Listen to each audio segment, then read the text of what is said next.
From homework, number 23 looks like this.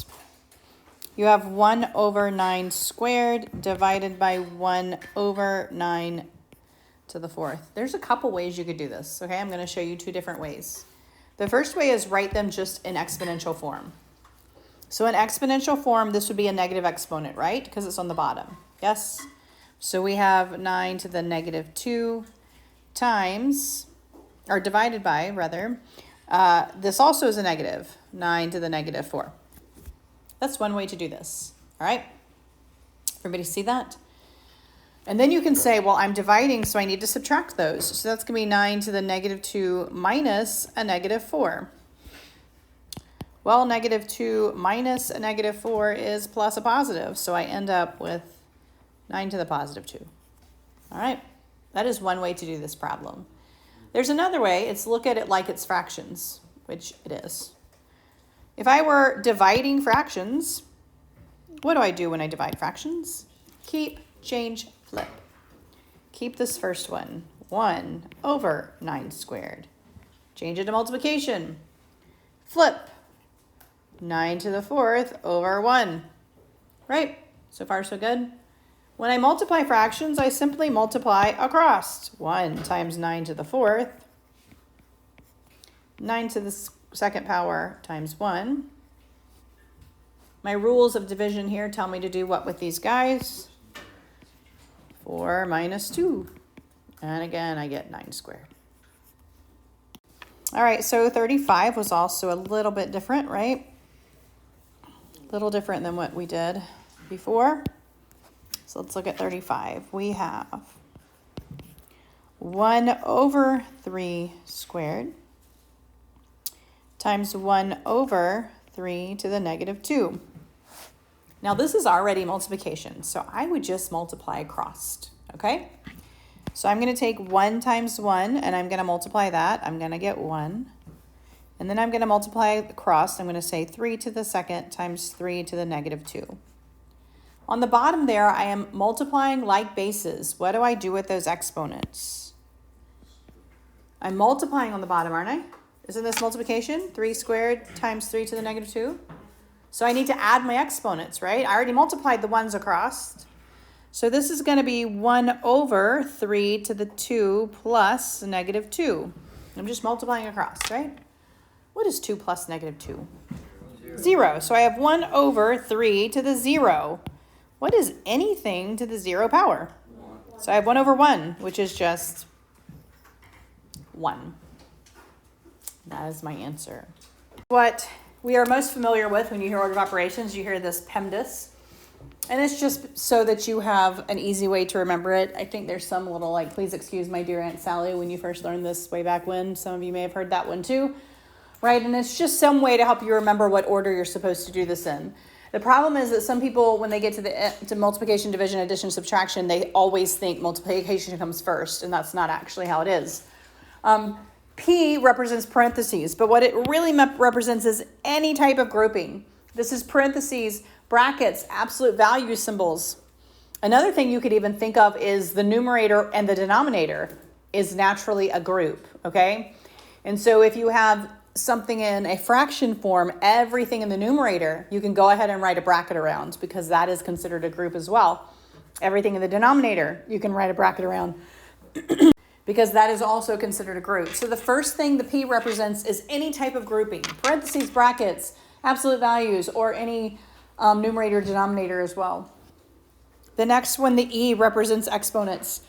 So after you've done all of your grouping, you will deal with any exponents. So we have been talking about exponents. So anything to a power, you will do next.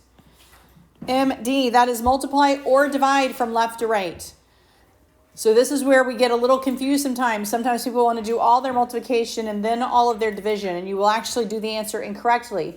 You just as though you would read, you're going to do multiplication from left to right. Whatever comes first, you do first, multiplication, division. After you have done all of your multiplication and division, you will do your addition, subtraction the same way from left to right. This one will really get you into trouble. If you do all of your addition first and then all of your subtraction, you will have the wrong answer. Okay, because unless you change it to all addition and do adding the opposite, you have to do from left to right. All right, so parentheses is a grouping. E stands for exponents. MD, that's multiplication, division. AS, add or subtract. So hopefully this is review. Hopefully we have done order of operations. All right. So let's look at some examples of order of operations. In your book, page 38, we have these examples. They want us to evaluate these two sets. The first one has 2 plus 3 squared minus 4 divided by 2 times 3. All right? So first of all, we have no grouping. There is no grouping here. So we're going to move straight to our exponents. We have one exponent. That is this right here. So I'm going to leave the 2 alone. I'm going to head and evaluate my exponent. What is 3 squared? 9 minus 4 divided by 2 times 3. All right? At this point, I'm going to move to my multiplication division. All right? So I'm going to go along here, and the first thing I come to is this division right here. And I'm going to say 2 plus 9, and we have 4 divided by 2. We're going to say 2. All right? And then we have that times 3. And once again, we are going to go left to right, and you can see that you have, yet again, a multiplication. And so we're going to say 2 plus 9 minus what? 6. And now we're going to go across. 2 plus 9 is 11. And then we have our last step here is 5. All right, easy enough. Let's look at B. We're going to do all of our exponents. What is 2 cubed? What is 1 squared? And we have plus 5 times 4 minus, what's my 3 squared? 9. Plus 9 divided by 3. What do I do next? So what is my next step here? This 5 times 4, right? And honestly, because it's not touching that other piece, here you had to do the 4 divided by 2 first, and then that answer times 3 because they were back to back. But you can do these together because they're not actually affecting each other. They have stuff in between it, if that makes sense. So I can go ahead and say 8 minus 1 plus, what is 5 times 4? 20 minus 9, what is 9 divided by 3? That is 3, right? And then I can just go right across. 8 minus 1 is 7. 7 plus 20 is 27. 27 minus 9 is 18, and 18 plus 3 is 21 is my answer.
So on your handout, you have a little question. It says, how do I do it if I have a fraction line? So fraction lines actually group your numerator and they group your denominator, okay? And so anytime you see a big old fraction like this, you can just go ahead and put a bracket around the numerator, and you can think of that guy as one big group. And you could put a bracket around the denominator, and you can think of him as one big group. And so then you are going to simplify the numerator all by itself. Your numerator simplifies to 21. You want to simplify your denominator all by itself. It simplifies to 3. So now I have 21 over 3. And if I can reduce that, I will want to reduce that, which of course reduces to 7. Okay? So you'll notice that in this numerator, I did order of operations. And I just did it out to the side here. My numerator is 18 minus 2 times 3 plus 9. Well, order of operations here tells me the 2 times 3 first. So I have 18 minus 6 plus 9. Addition, subtraction from left to right. 18 minus 6 is 12. 12 plus 9 is 21. In my denominator, I did order of operations.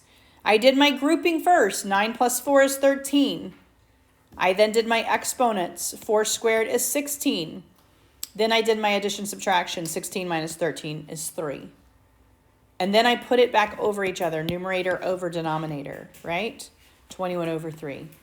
And then divided. And so you may have situations where it looks huge. Take it a piece at a time and just do order of operations as you know it. All right, so we're going to do some with grouping. Let's look at the next example in our books. It's right on the next page, 40. They do give your order of operations there in the book as well, but you have your handout. So we're going to walk through these. The first one, I have a grouping. My grouping is right here. So I have 2 plus 3. What is 5 plus 7? 12. 12 divided by 2. I've done all of my grouping, so I'm going to say multiplication, division. 3 times 12 is 36. Then I'm going to do my division. 36 divided by 2. There we go. All right.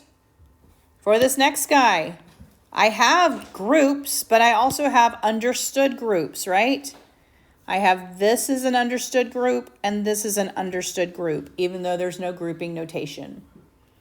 And so I am going to do those groups as I get to them. And I'm going to do the numerator as I would do order of operations. So my first step in the numerator are my groups. -3 plus 7 gives me a 4. 7 minus 5 gives me a 2, right? I'm going to go ahead and finish my numerator. 2 times 4, 8 minus 2. My numerator simplifies to what? 6. To 6. All right. I am going to do my denominator. My first group is the 1 minus 4. So 5 minus 3. What is 1 minus 4? -3. And here's where you can think of -3 times -3. Or you can say minus 3 times -3. Either way, what are you going to get here? -3 times 3 or minus if I subtract it. Yeah, so minus a -9 or plus 9. Either way you do that, you're going to get a plus 9, right? So I'm going to end up with 5 plus 9 here. What does my denominator end up being? 14. So I have 6 over 14. Does that reduce?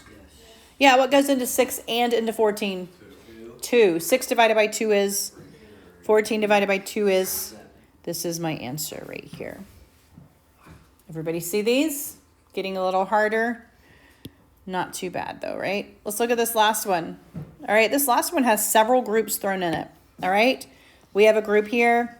We have an exponent here. And this is absolute value. So this whole thing right here is a group. Anytime you have groups and groups and groups, work from the inside out, okay? So my first step is going to be a group. But what's my innermost group that I need to work on here? I need to work on this guy first. So I'm going to leave everything else alone. 9 minus 3, absolute value of 2 plus 7 times 2 cubed. And I'm going to go ahead and do this. What is 3 minus 5? -2. Absolute value minus 4. All right? I have done all of my innermost groups. So now I'm going to work that absolute value as a group. And I will do order of operations within the absolute value. All right? So I did my innermost group in there. Now I'm moving on to exponents in there. I have an exponent right here, so I'm going to figure out that one. 9 minus 3, I'm going to leave alone. 2 plus 7. What is 2 cubed? 8. Yeah, it's just 8. So I have times 8 times negative 2, absolute value minus 4. All right? I'm still working within that absolute value. So I have 9 minus 3, absolute value. What's next in the absolute value? 7 times 8. Times 8. So 2 plus, what is 7 times 8? 56 times negative 2 minus 4. What is 56 times negative 2? Yeah, so 50 doubled is 100. 6 doubled is 12. So I have 2 plus negative 112 minus 4. What happens when I have 2 plus a negative 112? My signs are different, so I need to subtract and keep the sign of the larger. What is 112 minus 2? Negative 110. Yeah, it's 110 and it's negative because my larger absolute value is negative. So I'm going to say 9 minus 3. And inside here, I have negative 110. All right? Now, that absolute value is still a group because it actually does something to the number inside of it. So here, this is not a group because the parentheses didn't do anything to the negative 2 when I multiplied. Does everybody see that? But the absolute value does something to the number inside. What does it do to the number inside? Change it to positive. Yeah, it makes it positive because remember absolute value is distance to 0, right? Distance, oh man, what am I doing here? Distance to 0, all right? So I actually need to change that negative 110 to a positive 110 before I do my multiplication because that grouping actually affects what's inside. I need to do all of my operations inside my absolute value, but it also affects the answer before I take it out of the absolute value, all right? And so I'm going to change this guy, and I'm going to say 9 minus 3. What's happening between the 3 and the absolute value? I do not see an actual operation. Would you multiply? It's multiplication. Yeah, think of it as when something's butted up to something with a multiplication. Okay, if there's parentheses there and something's right up next to the parentheses, like up here, that 56 and that negative 2 with that parentheses, that did not mean subtraction, that meant multiplication.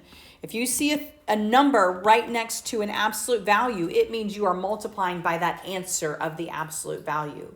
And so I'm going to take that absolute value and I'm going to say, okay, that is negative 110 right there, but I'm going to take it out of the absolute value with a positive, and that technically means multiplication.